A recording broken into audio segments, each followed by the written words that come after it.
नमस्कार दोस्तों, मैं यूट्यूब चैनल ज्ञान अर्जन नोट्स में आप सभी लोगों का स्वागत है। आज हम पढ़ेंगे भारत के प्रमुख पठार के बारे में, प्लेट्यू ऑफ इंडिया। इससे पहले हम भारत के प्रमुख पर्वत के बारे में पढ़ चुके हैं और भारत के प्रमुख दर्रे के बारे में पढ़ चुके हैं। हमने इससे पहले पढ़ा था कि भारत के प्रमुख पर्वत के बारे में अगर हम देखें तो हमने पढ़ा था पर्वतों को हमने दो प्रकार से बांटा था हिमालय पर्वत श्रृंखला को, क्षैतिज विभाजन तथा क्षेत्रीय विभाजन। क्षैतिज विभाजन के आधार पर हमने महान हिमालय, बृहद हिमालय, मध्य हिमालय, शिवालिक हिमालय और ट्रांस हिमालय को देखा था। फिर हमने क्षेत्रीय विभाजन में क्षेत्रीय विभाजन में हमने कश्मीर हिमालय, कुमायूं हिमालय, नेपाल हिमालय और पंजाब हिमालय को देखा। यानी कि नदी, अगर हम क्षेत्रीय विभाजन की बात करें तो क्षेत्रीय विभाजन हमने नदियों के आधार पर किया और क्षैतिज विभाजन जो था वो हमने आयु के आधार पर किया। हमने हिमालय पर्वत श्रृंखला की सबसे ऊंची चोटी देखी माउंट एवरेस्ट, जिसकी ऊंचाई 8,850 मीटर है और यह नेपाल में स्थित है। नेपाल में इसे हम सागर माथा के नाम से जानते हैं। भारत में इसे हम माउंट एवरेस्ट के नाम से जानते हैं और तिब्बत और चीन के क्षेत्र में हम इसे चोमोलुंगमा के नाम से जानते हैं। फिर हमने पढ़ा, इसके बाद हमने दक्षिण भारत की प्रमुख पर्वत श्रेणियाँ पढ़ी। दक्षिण भारत को हम पूर्वी घाट पर्वत श्रेणी तथा दक्षिणी घाट पर्वतों की श्रृंखलाओं को पढ़ा। पश्चिमी घाट पर्वत श्रृंखला की सबसे ऊंची जो चोटी थी वो नाईमुडी थी और केरल में स्थित है। फिर हमने देखा पूर्वी भारत की जो सबसे ऊंची चोटी है वो महेंद्रगिरी है, जहाँ पर पूर्वी घाट तथा पश्चिमी घाट मिलते हैं। उसे हम नीलगिरी पर्वत के नाम से जानते हैं। नीलगिरी पर्वत की सबसे ऊंची चोटी जो है वह है डोडो बेटा। और नीलगिरी पर्वत का जो नीलगिरी जो नाम पड़ा है वो वहाँ पर नीलकुंजी नामक पुष्प पाया जाता है, जिसके कारण वह नदी जो है वो सूर्य के प्रकाश में नीली दिखाई पड़ती है जब उसकी छाया पहाड़ों पर पड़ती है। तो इस प्रकार से हमने दक्षिण भारत के पर्वतों को देखा तथा हिमालय पर्वत श्रृंखला को देखा। इसके बाद हमने पूर्वांचल हिमालय में देखा कि पूर्वांचल हिमालय जो 7 सिस्टर के नाम से, बहनों के नाम से जाना जाता है, उसमें हमने देखा अरुणाचल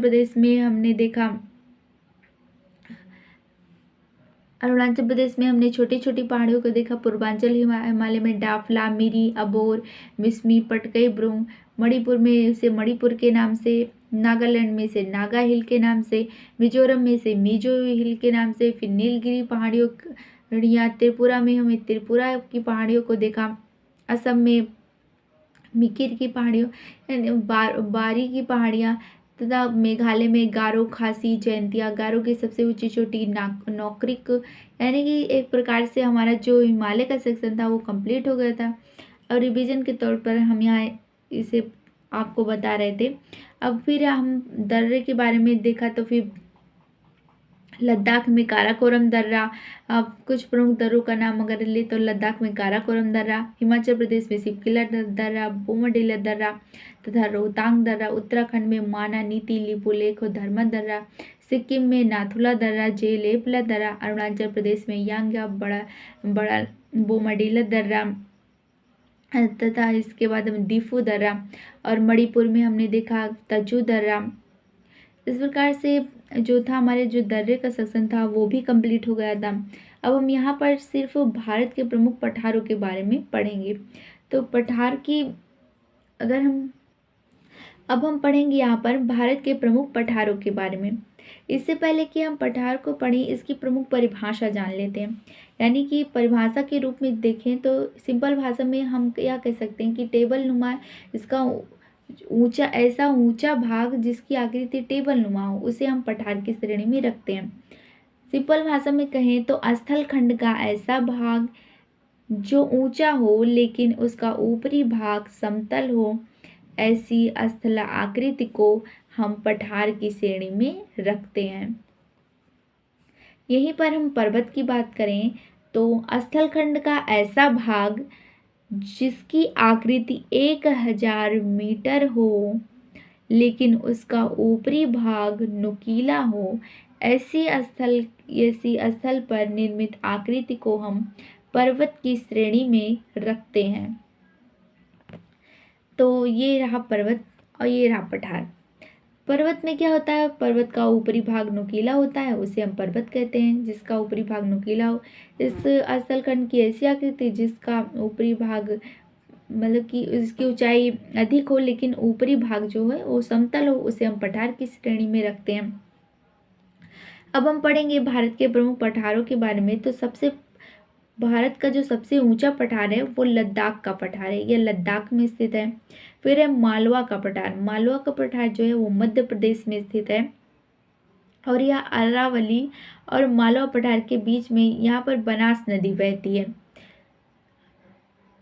यहाँ मालवा का पठार जो है बेसाल्ट चट्टानों से निर्मित है। जब बेसाल्ट चट्टानों का क्षरण हो जाता है तो यहाँ पर काली मिट्टी पाई जाती है। तो मालवा के पठार में जो है वो काली मिट्टी की अधिकता पाई देखी जाती है। मालवा का जो पठार या मध्य प्रदेश क्षेत्र में है। और अब आइए देखते हैं मालवा का पठार। मालवा का पठार जो है वो मध्य प्रदेश में स्थित है। जब बेसाल्ट चट्टानें यहाँ पर पाई जाती है, जब बेसाल्ट चट्टानों का क्षरण हो जाता है तो यहाँ पर काली मिट्टी पाई जाती है। यहाँ पर अगर मालवा का पठार में हमें काली मिट्टी भी पाई जाती है और बेसाल्ट की चट्टानें पाई जाती हैं। यहाँ पर जो है चंबल नदी बहती है। मालवा के पठार से चंबल नदी जो है वो बहती है। चंबल नदी जो है वो जनापाऊ पहाड़ियों से निकलकर यमुना नदी में यानी क्षिप्रा नदी से मिलकर फिर यमुना नदी में मिल जाती है, जो चंबल नदी है। चंबल नदी नीलदार अपरदन करती है जिसे हम बीहड़ कहते हैं। तो इसलिए जो चंबल नदी है वो मिट्टी के कटाव करने के लिए प्रसिद्ध है। नदियों का कटाव करने के लिए जो है वो प्रसिद्ध है। अब हम पढ़ेंगे मेवाड़ का पठार। मेवाड़ का पठार यह मध्य प्रदेश और राजस्थान की सीमा पर स्थित है। कुछ भाग इसका राजस्थान में है, कुछ भाग इसका मध्य प्रदेश में। यह अरावली और विंध्याचल की पहाड़ियों के बीच में यह पठार स्थित है। यहाँ से बनास नदी, मालवा के पठार के बीच से जो है बनास नदी यानी अरावली और मालवा के पठार के बीच में यहाँ पर जो है वो बनास नदी का क्षेत्र पाया जाता है। बुंदेलखंड का पठार या मध्य प्रदेश और उत्तर प्रदेश के कुछ भाग पर स्थित है। यहाँ पर ग्रेनाइट से निर्मित चट्टानें पाई जाती हैं। जो ग्रेनाइट चट्टानों का क्षरण होता है तो इसके बाद लाल मृदा का निर्माण होता है, तो यहाँ पर जो है वो लाल मृदा भी पाई जाती है। मालवा का पठार, मेवाड़ का पठार और ये बुंदेलखंड का पठार, ये अरावली और विंध्याचल की श्रेणियों के बीच में ये स्थित हैं।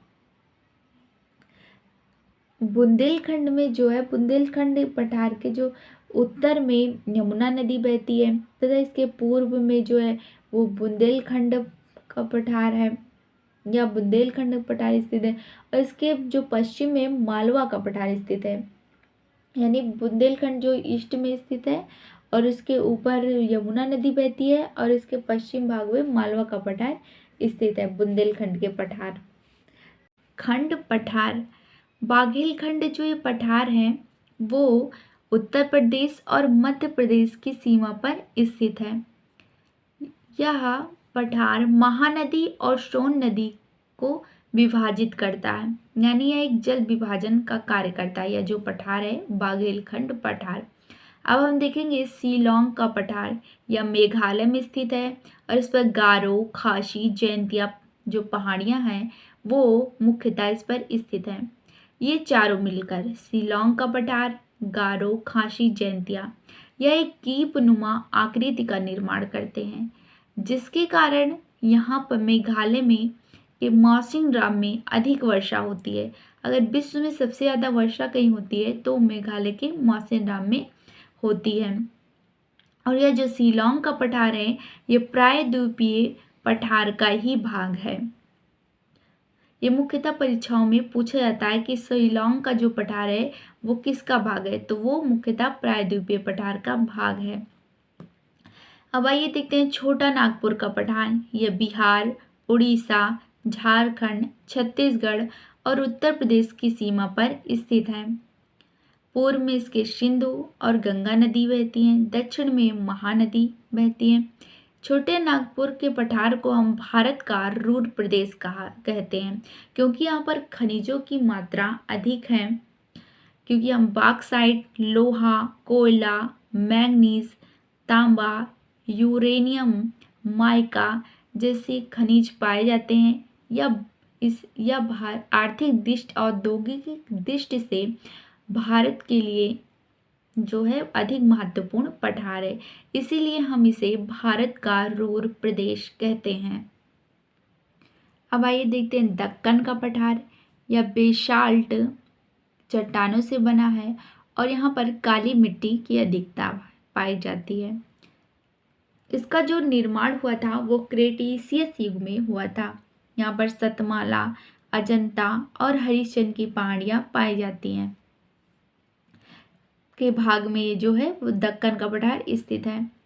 कर्नाटक का पठार, यहाँ पर कुद्रेमुख पहाड़ियाँ पाई जाती हैं, जिसमें लौह अयस्क की जो मात्रा है वो प्रचुर मात्रा में यहाँ पर लौह अयस्क पाया जाता है कर्नाटक की पठार के कुद्रेमुख पहाड़ियों में।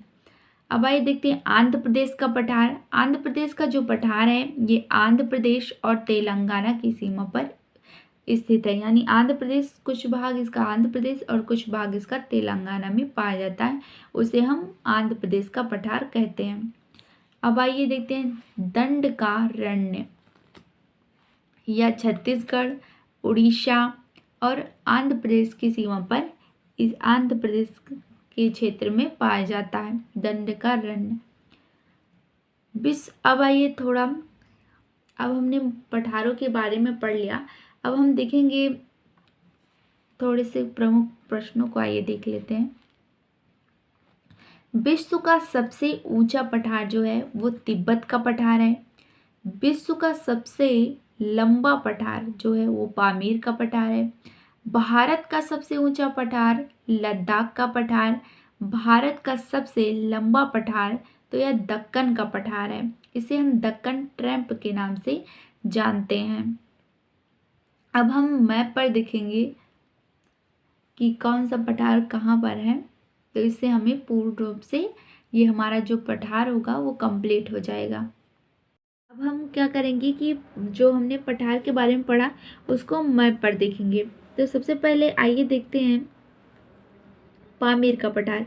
ये जो पामीर का पठार है वो भारत के ऊपरी भाग में उत्तर में स्थित है पामीर का पठार, और इसके इस साइड में, यानी कि किसके बीच में, तो ये जो पठार है ये कुल्लून पर्वत और ताइसान पर्वतों के बीच में है। यानी कि यहाँ से कुल्लून पर्वत श्रृंखला गई है और यहाँ से जो है वो ताइसान पर्वत श्रृंखला गई है। तो यहाँ पर ये पूछा जाता है कि पामीर का पठार किन पर्वत श्रृंखलाओं के बीच में है, तो कुल्लून और ताइसान पर्वत श्रृंखला के बीच में है वो पामीर का पठार स्थित है, और ये भारत के उत्तर में स्थित है। अब हम देखेंगे ये जो है ये तिब्बत का पठार है। ये तिब्बत का पठार ये सबसे ऊंचा पठार है और इस पर चीन का अधिकार है। अब हम भारत में देखेंगे तो भारत का जो सबसे ऊंचा पठार है वो कौन सा पठार है, वो है लद्दाख का पठार, और यह लद्दाख में स्थित है। ये रहा लद्दाख का पठार। अब हम आएंगे मध्य प्रदेश में, यानी दक्षिण भारत में, तो यहाँ पर है आरावली पर्वत श्रृंखला जो कि हमने पढ़ रखी है, और यहाँ पर है विंध्याचल पर्वत श्रृंखला, और इसके नीचे ठीक नीचे है सतपुड़ा पर्वत श्रृंखला। तो आरावली और विंध्याचल पर्वत श्रृंखलाओं के बीच में जो पठार स्थित है हम इसका अध्ययन करेंगे। तो सबसे पहले हम देखेंगे मालवा का पठार। तो ये रहा मालवा का पठार। मालवा का पठार कहाँ स्थित है, तो ये मध्य प्रदेश में स्थित है। इसके बाद है बुंदेलखंड का पठार। तो ये रहा बुंदेलखंड, ये मालवा का पठार, ये बुंदेलखंड का पठार। अब हम देखेंगे बाघेलखंड का पठार। बाघेलखंड का जो पठार है ये कहाँ पर स्थित है, यह भी उत्तर प्रदेश और मध्य प्रदेश की सीमा पर स्थित है, और यहाँ से महानदी और यह सोन नदी को विभाजित करता है, यानी यह एक प्रकार से जल विभाजन का कार्य करता है यह पठार। अब देखेंगे छोटा नागपुर का पठार। तो छोटा नागपुर का पठार कहाँ पर स्थित है, तो यह कुछ भाग इसका बिहार में, कुछ भाग इसका उड़ीसा में, झारखंड और छत्तीसगढ़ तथा पश्चिम बंगाल में जब फैला हुआ है। जो कौन सा पठार, छोटा नागपुर का पठार। अब ये शिलोंग का पठार देखेंगे तो शिलोंग का जो पठार है वो कहाँ स्थित है, मेघालय में। और इस किस का भाग है, ये प्रायद्वीपीय खंड का ही भाग है शिलोंग का पठार।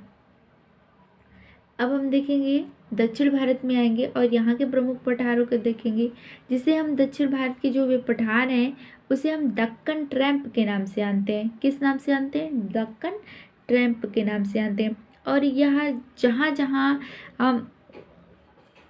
जहाँ जहाँ पर इसका विस्तार हुआ, जहाँ जहाँ पर इसकी चट्टानें पाई गई, वहाँ वहाँ पर जहाँ जहाँ पर यह फैला उसी नाम से यह जाना जाने लगा।